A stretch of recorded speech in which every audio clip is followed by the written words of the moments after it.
Bonjour à tous, merci beaucoup. Alors j'invite vraiment toutes les personnes qui veulent écouter le talk peut-être à se rapprocher, je pense que ça sera quand même plus sympa. Donc je voudrais d'abord remercier le CILMO, l'espace Next, pour cette invitation aujourd'hui à venir parler de technologie dans la lunette et les implications que ça pourra avoir en fait dans la santé de demain.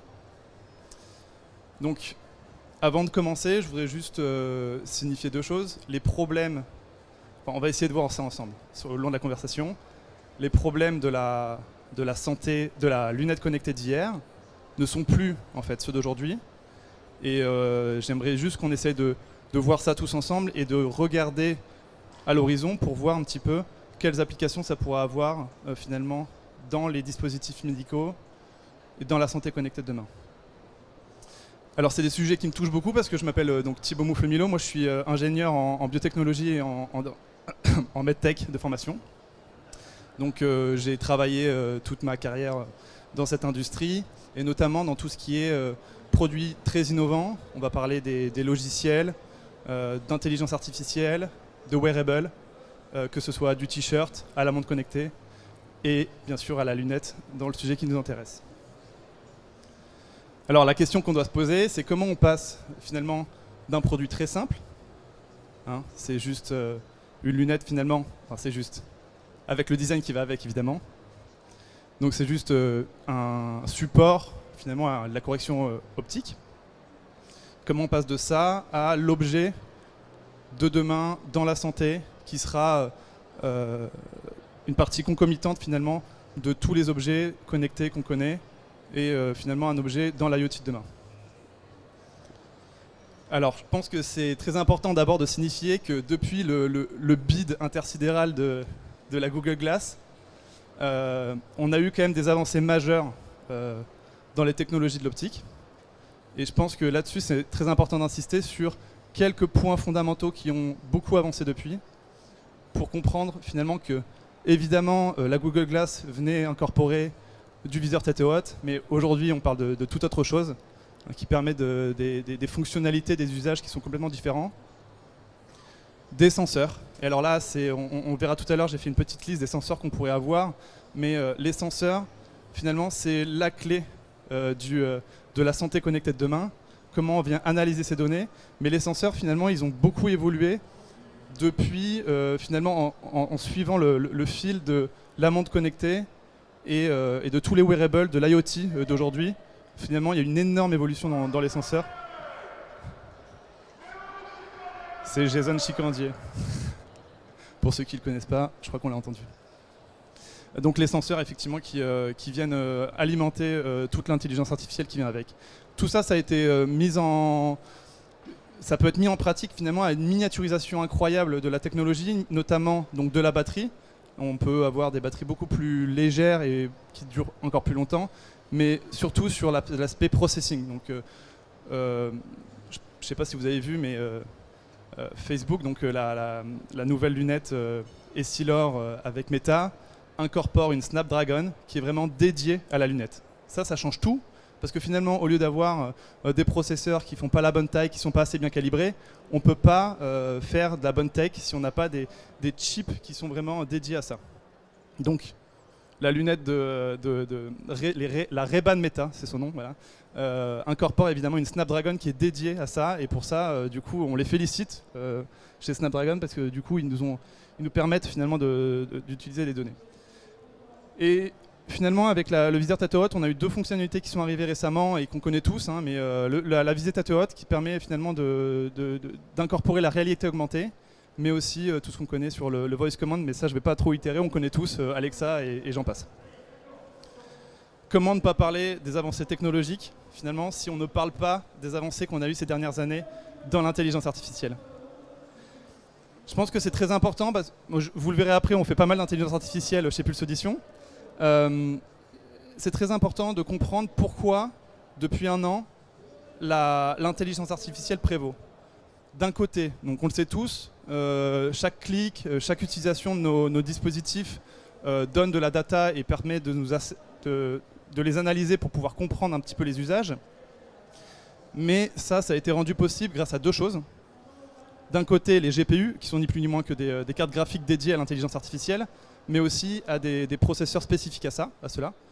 Et en fait, à des architectures de modèles qui sont dédiées à ça, en fait, finalement. Il y a 5 ans, c'était très compliqué d'envisager de collecter et de traiter autant de données que ce que peut le faire ChatGPT aujourd'hui, sans l'avènement finalement d'un modèle, d'une architecture de modèles qui s'appelle les transformers. Et ces modèles-là permettent en fait finalement d'agglomérer entre elles beaucoup de GPU. On peut avoir plusieurs GPU travaillant ensemble sur des énormes quantités de données. Ça change tout, parce que sans les transformers aujourd'hui, on n'aurait pas tous les IA génératifs qu'on connaît. Et ça, je pense que c'est très important de le comprendre, parce que ça nous ramène aussi au challenge qu'on aura demain. C'est que c'est bien d'avoir des IA qui marchent, qui nous permettent de générer de l'image, du texte, etc. Mais dans la santé, ou en tout cas dans le wearable, il y a deux problématiques, la latence et la consommation d'énergie. Si on a une IA qui tourne dans une lunette connectée et qu'elle vienne bouffer la batterie en l'espace de 15 minutes, ça n'a strictement aucun intérêt. Et je pense que vous le comprenez très bien, mais aujourd'hui, on ne pourrait pas faire tourner ChatGPT dans une smartwatch. Ça serait impossible.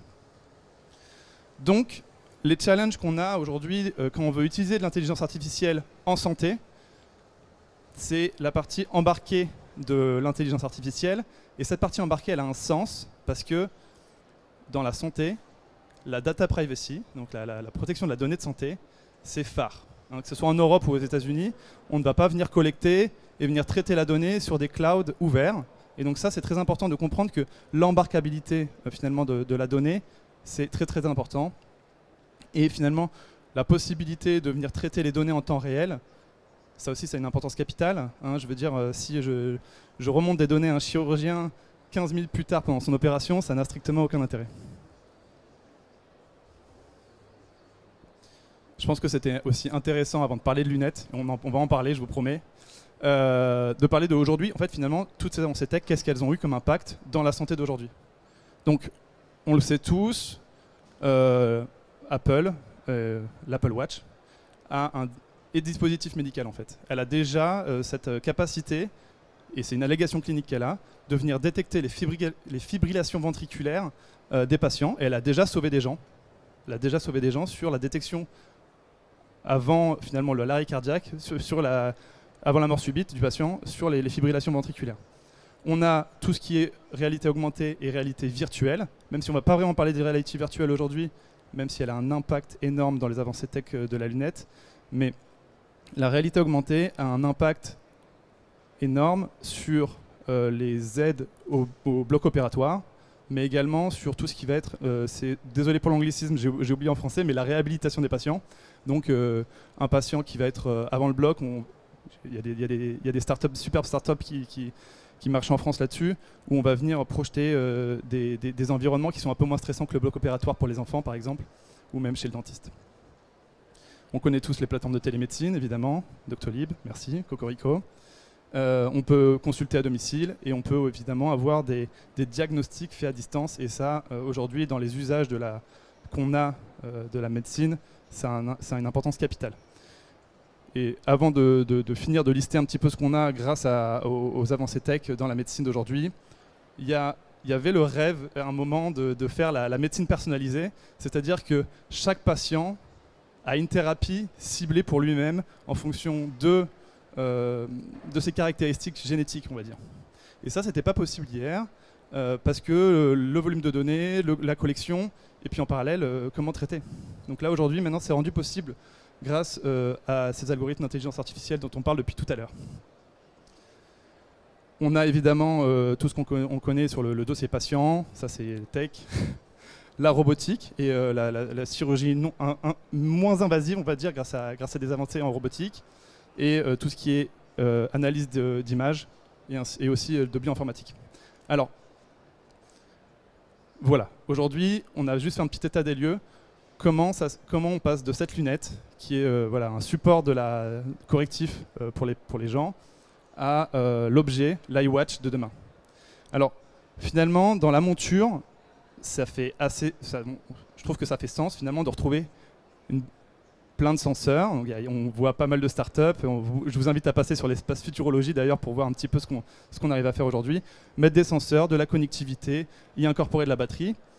Et finalement, la lunette en elle-même, le verre correcteur, ne sera pas celui qu'on connaissait hier. Le verre correcteur va connaître des modifications majeures dans tout ce qui va être visée tête haute, va être aussi dans l'ajustement à la vue de chacun. On va pouvoir avoir des verres qui évoluent au fil du temps et qui viennent s'adapter à la vision de chacun et aussi à l'adaptation de la lumière environnante. Sur la partie donc comment on vient alimenter en termes de computing cette technologie, il y a dans un premier temps, comme je disais, la partie embarquable avec l'avènement des nouveaux microprocesseurs qui sont permissifs en tout cas au monde de la lunette, qui sont dédiés. Là, Snapdragon, je le mentionnais tout à l'heure, qui peut être aussi couplé avec du computing via le téléphone. Et tout ça dans un cloud, c'est aujourd'hui possible et c'est faisable. Mais finalement, la lunette, pourquoi elle a cet avantage que n'ont pas les autres dispositifs?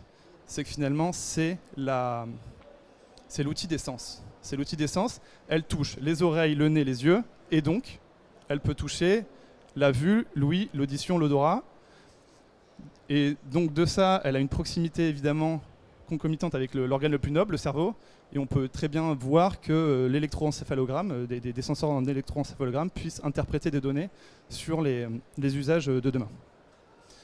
Et elle a aussi un avantage énorme, c'est le fait qu'aujourd'hui, quand je mets une lunette, je la mets le matin, je l'enlève le soir, j'ai un temps de pause moyen de 8 heures, avec un confort qui est quand même important et une ergonomie qu'on connaît tous. Aujourd'hui, la lunette est socialement acceptable et de sa proximité, elle peut avoir des interprétations physiologiques beaucoup plus importantes finalement qu'une simple montre ou d'autres capteurs qu'on peut retrouver sur le corps.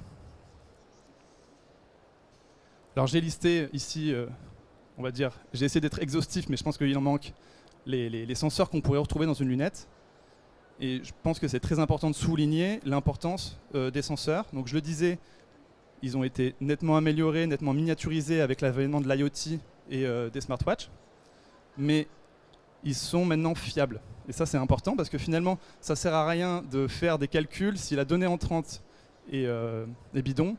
On peut faire tous les calculs qu'on veut, derrière on ne va rien en sortir. Et aujourd'hui on a des senseurs qui sont fiables et qui nous permettent finalement de les interpréter. Alors finalement dans la lunette, si je fais rapidement état des lieux, qu'est-ce qu'on pourrait retrouver? La même chose que l'iWatch, donc tout ce qui est cardiovasculaire. Mais en plus de ça, on va pouvoir retrouver des senseurs à la lumière, des gyroscopes, des accéléromètres. Bon, ça aussi c'est dans l'iWatch, mais finalement en discutant un petit peu, on s'est rendu compte que sur la détection des pas, la lunette était plus fiable qu'une montre, parce que finalement on a moins de faux mouvements, donc il y a moins de faux positifs.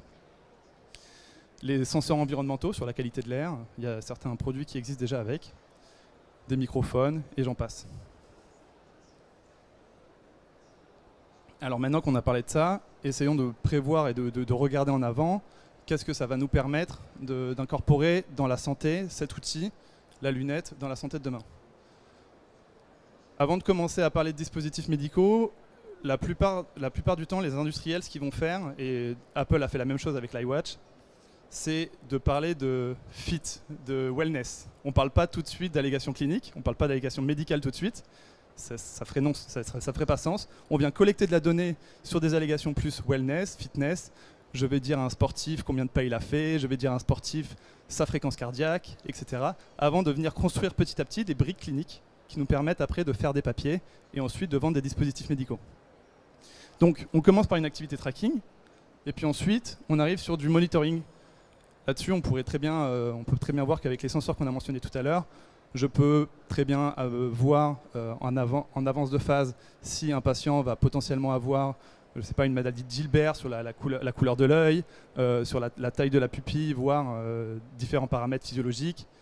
Donc aujourd'hui, la lunette, avec son accès à l'œil, au cerveau, à l'ouïe et à l'odorat, on peut avoir quand même beaucoup plus d'interprétation physiologique que peut avoir la montre aujourd'hui.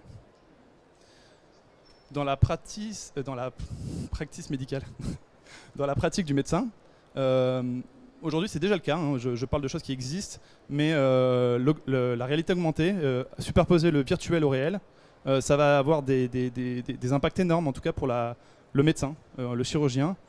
Venir surligner finalement où sont les organes, les vaisseaux, etc.